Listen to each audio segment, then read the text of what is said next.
नमस्कार, आप देख रहे हैं न्यूज नेशन और आपके साथ में हूं लक्ष्मी उपाध्याय। इस वक्त की बड़ी खबर आपको बता दें, किसानों और प्रशासन के बीच सहमति बन चुकी है।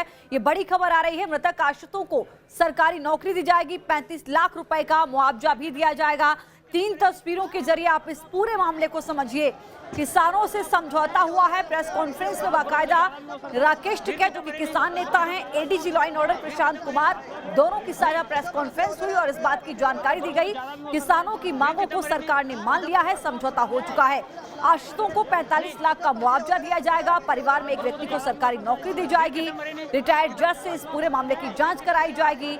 इन 3 तस्वीरों के जरिए आप समझ सकते हैं कि इस मसले का हल, इस घटना का हल किस तरीके से सरकार ने निकाला है। प्रशासन और किसानों के बीच बातचीत हुई है, सहमति बन चुकी है। रिटायर्ड जज इस पूरे मामले की जांच करेंगे। 45 लाख रुपए का मुआवजा मृतकों के आश्रितों को दिया जाएगा। एक व्यक्ति को उसकी योग्यता के अनुसार सरकारी नौकरी दी जाएगी।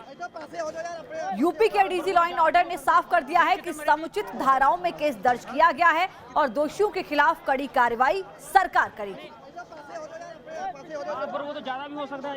इसे विचार विमर्श करने के उपरांत ये निर्णय लिया गया है कि जो तहरीर, जो कंप्लेन शासन के द्वारा दी गई थी, उसमें समुचित धाराओं में एफआईआर पंजीकृत किया गया है और जैसा शासन के द्वारा पहले ही बताया जा चुका है कि किसी भी दोषी व्यक्ति को बख्शा नहीं जाएगा। किसान नेता राकेश टिकैत ने भी जांच की मांग की है और कहा है कि जल्द ही सच सामने आ जाएगा। क्या कुछ कहा राकेश टिकैत ने, आइए आपको सुनाते हैं। जो घोषणा यहाँ पे हुई है और आपसी कमेटी का एक समझौता हुआ है, उसकी जो घोषणा अधिकारी हमारे इसकी घोषणा करेंगे। गिरफ्तारी में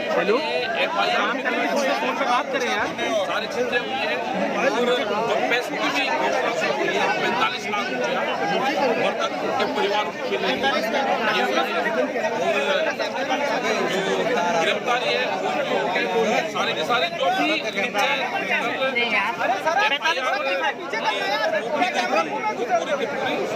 आगे वाले को माना हमारे पास इसमें एक कमेटी भी गठित होगी, वो भी अधिकारियों ने कहा जो भी अधिकारी आपके सामने ये घोषणा सर क्या क्या हुआ है फाइनल? प्रशासन से मीटिंग करके समझौता करने वाले किसान नेता ने भी जांच पर भरोसा जताया है। क्या कुछ कहा गया, आइए आपको सुनाते हैं। दुर्भाग्यपूर्ण घटना हुई है, उसमें हम सभी परेशान हैं, चिंतित हैं। थोड़ा सा और जो जैसे बताया गया कि दोषी है, शासन का है, तह तक जाएंगे, जुडिशियल इंक्वायरी होगी और जो एफआईआर हुई है उस पर विधिक कार्रवाई करते जो भी लोग हैं उनको गिरफ्तार करके उनको कड़ी कानूनी कार्रवाई पे ले जाएंगे। मुआवजा बता दिया गया है 45 लाख रुपए जो मृतक है उनके आश्रित को मिलेगा। सर कितने सर सभी को दिया जाएगा? यहाँ पर कृषक है जिनके बारे में अभी संख्या 4 बताई गई। 4 या 5? 5 का पक्का नहीं, अभी 4 ही का है, अभी 4 ही का है। लखीमपुर हिंसा के बाद किसानों और प्रदर्शनकारियों में समझौता हुआ है। आपको बता दें कि इसके पीछे सीएम योगी की सक्रियता रही है। सरकार और प्रशासन ने लगातार इस पर मंथन किया। कैसे एक्शन में आए योगी ने बिगड़े हालातों को काबू में किया है, इस रिपोर्ट के जरिए आपको समझाते हैं। लखीमपुर में किसान आंदोलन की वजह से बेकाबू हुए हालात अब संभलते नजर आ रहे हैं। यहाँ किसानों और प्रशासन के बीच बातचीत कामयाब रही। दोनों पक्षों में सहमति से हालात सुधरने की उम्मीद है। सिर्फ 24 घंटे में तनावपूर्ण हालात के बीच किसानों और प्रशासन में समझौता हुआ, तो इसके पीछे सीएम योगी आदित्यनाथ की सक्रियता रही। उन्होंने ताबड़तोड़ फैसले लेकर बिगड़ते हालात को फौरन काबू में लिया। लखीमपुर में हालात बिगड़ने की जानकारी मिलने के फौरन बाद योगी आदित्यनाथ एक्शन में आ गए। उन्होंने अपना गोरखपुर दौरा फौरन रद्द किया और फिर लखनऊ रवाना हो गए। लखनऊ पहुंचते ही उन्होंने सबसे पहले पुलिस और प्रशासन के अधिकारियों से बात की। उसके बाद उन्होंने एडीजी लॉ एंड ऑर्डर और आईजी लखनऊ रेंज लक्ष्मी सिंह को मौके पर भेजा। बताया जा रहा है कि योगी आदित्यनाथ ने दोनों अफसरों को हालात सुधारने के लिए खुली छूट दी, जिसके बाद उन्होंने टिकैत और प्रशासन की बातचीत पर बारीक नजर रखने के साथ साथ हालात सुधारने के लिए तत्काल कई कदम उठाए। लखीमपुर पहुंचकर हिंसा पर सियासत करने की कोशिश करने वाले विरोधी दलों के नेताओं पर सख्ती बरती गई। उन्हें या तो घर में नजरबंद कर दिया गया या फिर लखीमपुर पहुंचने से पहले ही उन्हें हिरासत में ले लिया गया, जिसकी वजह से लखीमपुर में हालात दोबारा बिगड़ नहीं पाए। इतना ही नहीं, बताया तो ये भी जा रहा है कि सीएम योगी आदित्यनाथ ने पुलिस अधिकारियों को आरोपियों के खिलाफ कड़ा एक्शन लेने का भी निर्देश दिया। उसके केंद्रीय मंत्री अजय मिश्रा के बेटे समेत 14 लोगों के खिलाफ एफआईआर दर्ज की गई। पुलिस ने धारा 302, 120B और अन्य धाराओं में केस दर्ज किया। मंत्री की ओर से भी पुलिस में शिकायत दर्ज की गई। इससे पहले ही योगी आदित्यनाथ ने सख्ती के संकेत दिए थे।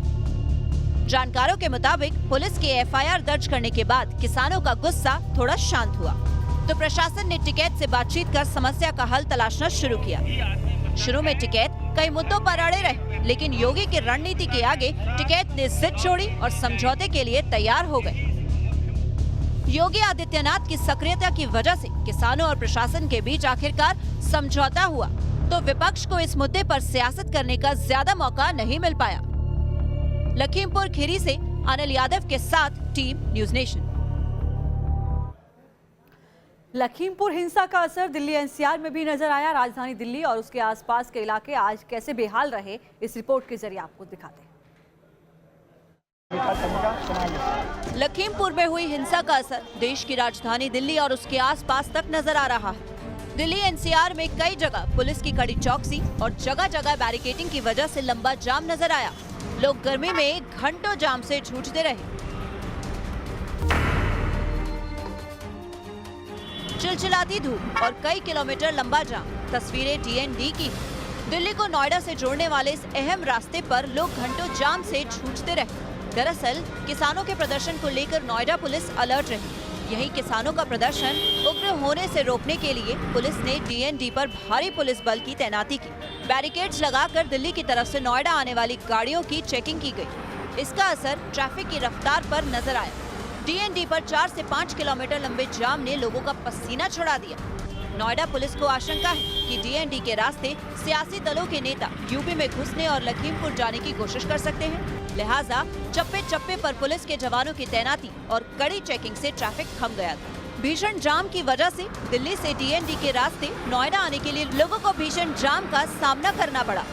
ये जो तस्वीरें हैं नोएडा से दिल्ली जाने वाले रूट की हैं, इसी तरीके का जाम जो है ये महामाया फ्लाईओवर से यहाँ दिल्ली तक आप तस्वीरों में देख सकते हैं। और दूसरी तरफ की अगर बात की जाए तो DND टोल है, DND टोल के तरफ यानी नोएडा की तरफ काफ़ी लंबा जाम, 4 से 5 किलोमीटर का लंबा जाम लगा हुआ है। इसी तरीके के जो हालात हैं वो हालात दिल्ली से आने वाले रूट पर बने हुए हैं। आप देख सकते हैं तस्वीरों में दिल्ली से आने वाले रूट पर तमाम तरीके की बैरिकेडिंग यहाँ पर पुलिस ने लगाई है। किसानों के प्रदर्शन को देखते हुए गाजियाबाद पुलिस ने राष्ट्रीय राजमार्ग 24 और राष्ट्रीय राजमार्ग 9 को बंद कर दिया। दोनों हाईवे पर पुलिस ने जगह जगह बैरिकेड्स लगा दिए। साथ ही वहां सुरक्षा बंदोबस्त बढ़ाते हुए जवानों की भारी तैनाती भी की गई। गाजीपुर बॉर्डर को भी सुरक्षा के लिहाज से बंद कर दिया गया, जिसकी वजह से लोगों को भारी परेशानी उठानी पड़ी। दिल्ली पुलिस ने वैकल्पिक रास्ते से आने जाने की एडवाइजरी जारी की।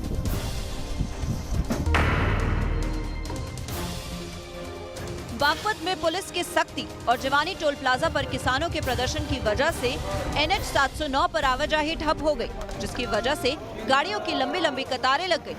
मौके पर पुलिस के अधिकारी दल बल के साथ मौजूद रहे, पर इससे ट्रैफिक में फंसे लोगों को कोई राहत नहीं मिली। लखीमपुर में किसानों के साथ हुई हिंसा को लेकर पीलीभीत में भी किसानों में गुस्सा नजर आया। यहाँ किसानों ने चौराहे पर जाम लगाकर विरोध प्रदर्शन किया, जिसकी वजह से NH 770 पर लंबा जाम लग गया। पुलिस के अधिकारी प्रदर्शनकारियों की मानने की कोशिश करते नजर आए। Team news nation.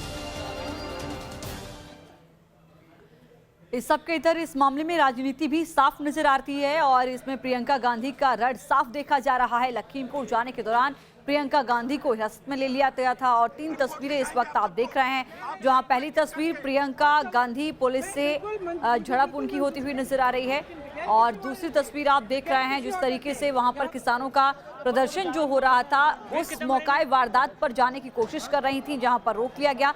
तीसरी तस्वीर जो आप देख रहे हैं वो तस्वीर है जहां पर उनको रखा गया था, वहां पर वो उसी कमरे में जिस गेस्ट हाउस में रखा गया था उस कमरे में वो झाड़ू लगाती हुई नजर आ रही हैं। इन 3 तस्वीरों को आप समझ सकते हैं। पहली तस्वीर वो है जहां प्रियंका गांधी वाड्रा पुलिस से झगड़ती हुई नजर आ रही हैं और पुलिस उनको रोकती हुई नजर आ रही है और ये कहा जा रहा है कि आपको वहां नहीं जाने दिया जा सकता क्योंकि वहां पर हालात तनावपूर्ण है। दूसरी तस्वीर वही है जहां पर प्रियंका गांधी जाने के लिए सीतापुर से आगे बढ़ना चाहती थी, यानी लखीमपुर की दूसरी तस्वीर है।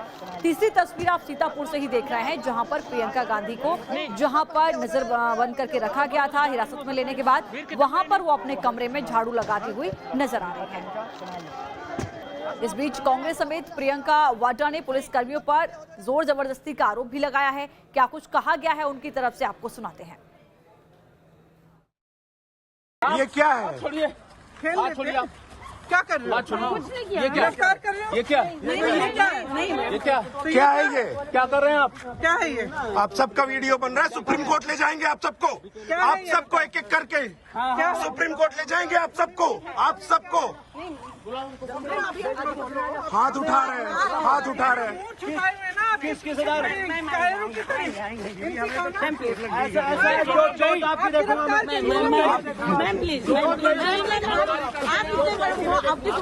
मैडम सुप्रीम कोर्ट ले जाएंगे आपको, सुप्रीम कोर्ट ले जाएंगे। आपका नाम नोट किया है, आप सबका नाम नोट किया है। ठीक है, अगर आप हम लेके जाना ले जाइए, आप हमें बता दीजिएगा ना, लेकिन एक महत्वपूर्ण पद है इनकी सुरक्षा की जिम्मेदारी हमारी है। हमारे क्षेत्र में आएंगे कल की हमारी भी जवाब। आप जो है महिला संबंधित कानून है इस देश में, तुम्हारे प्रदेश में नहीं होगा, इस देश में कानून है।